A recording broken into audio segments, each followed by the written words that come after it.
Don't go back to what God has pulled you out of. Proverbs 26:11 says, as a dog returns to his vomit, so fools repeat their folly. This proverb isn't just about learning from your mistakes. It's about refusing to go back to the sins you've been delivered from. If God has delivered you from something, maintain that deliverance. Keep your life clean. When God delivers us from things, the enemy will fight to try and regain that territory. And Jesus gave us a glimpse of what that looks like in John 12. It says, when an impure spirit comes out of a person, it goes through arid places seeking rest and does not find it. Then it says, I will return to the house I left. When it arrives, it finds the house unoccupied, swept clean, put in order. Then it goes and takes with it 7 other spirits more wicked than itself, and they go in and live there. And the final condition of that person is worse than the first. The enemy is so mad when he sees us free and delivered.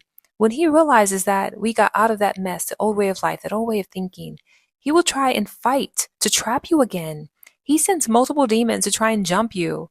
But Jesus shows us in that verse what's necessary to keep that from happening.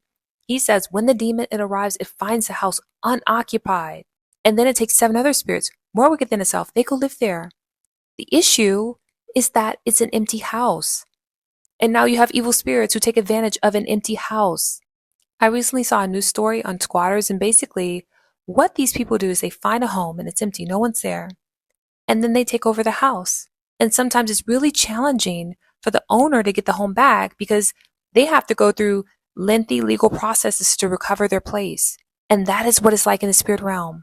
Except if you are a believer, you have the authority to evict anything, any entity, any situation that is not from God in your life. You have the authority to cast it out. But the key is to not leave the house unoccupied. Your house should be filled with the Holy Spirit.